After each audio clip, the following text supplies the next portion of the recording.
Personally, for me, 6 hours is my new high score for the amount I'm willing to drive for a concert. The Lonely God tour was coming to my area, and this was the closest show I could get to, and I could not miss this lineup. Headlining, you have Fit for a King with their new album, and they're playing pretty much the entire thing in full, and it's one of my favorite new albums of this year. And then after that, you have Make Them Suffer, Spite, after they just released their newest album, and then you have 156 Silence coming off their huge album last year, and Make Them Suffer made the trip all the way from Australia. I did get the VIP attachment with the concert ticket, which I'll talk a little bit about later, but definitely worth it. It was 3 hours each way, so I left work a little early, but I didn't get back probably until like 2 o'clock at night at my house, which after that long of a show and that much activity moshing is definitely makes for a long day and a grueling work day the next day. But for me, it was definitely worth it.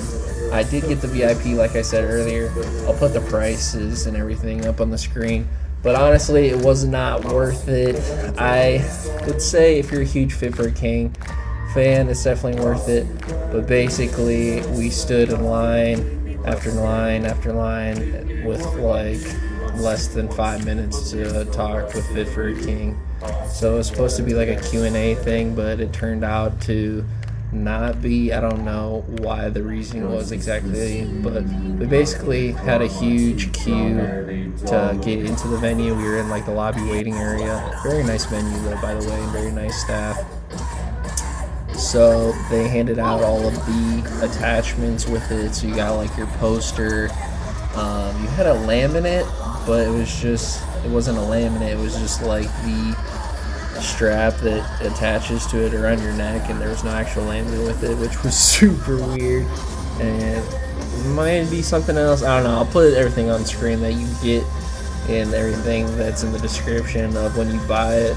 And then after waiting in that line for what seemed like forever, because I would say this event was sold out for the most part, and the VIP experience felt like it was sold out. I don't know what the maximum number of people they pushed this VIP experience through, but it felt like 50 or more people for sure. Like 2 separate lines of like 20 to 30 people. And then after we got all of our stuff, then we got into this other single file line, which was like definitely 50 plus people, where you would go through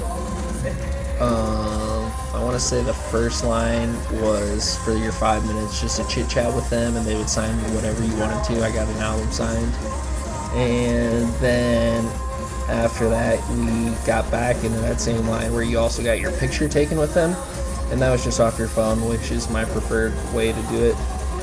And then their tour manager takes the photo, and then you get your phone right away. And then after that, the VIP experience ends, and basically that's it. So I basically paid the extra $100 or whatever it was to stand in a line, get this merch, and talk to them for maybe like 3 to 5 minutes per person. So I was at the end of the line too, and I definitely was rushed.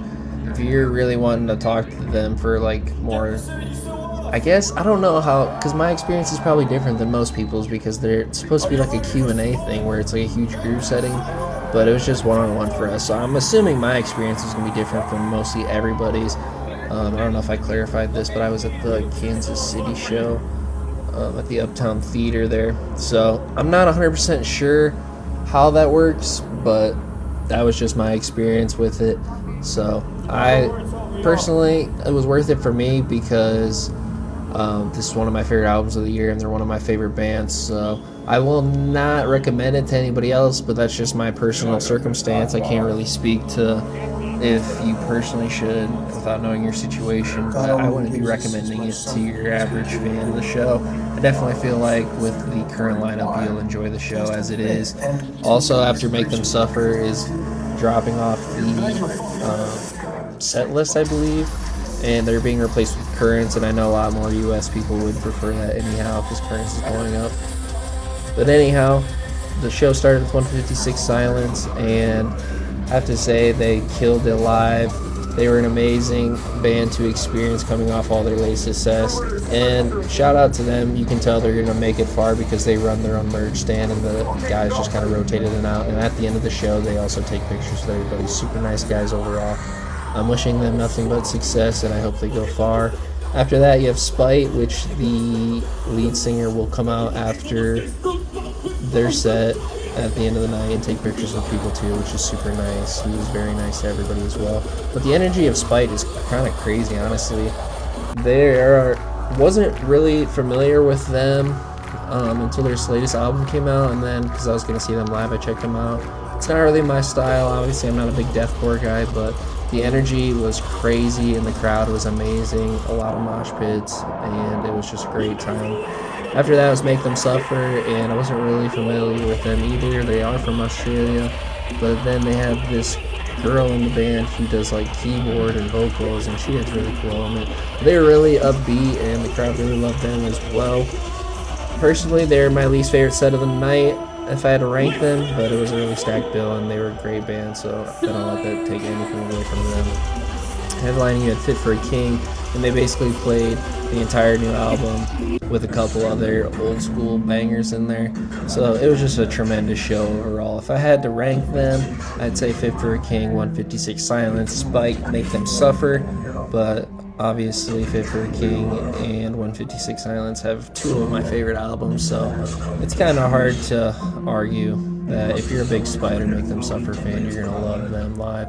And I did see Currents earlier this year live, and their show is amazing, so I'm sure they're going to be great with the rest of the lineup. Definitely check them out if you can. This is one of the best tours of the year in my opinion. I really don't have any bad things to say outside of the VIP experience being a little weird, and I don't know whose fault that is. If that's their tour manager or sounding, or whose fault that is. It's kind of hard to place blame on anybody in a situation like that where you don't know how that's really operated behind the scenes. Definitely worth the value for the cost of the ticket, and like I said, I'll put the prices of everything that I bought. I bought a bunch of merch.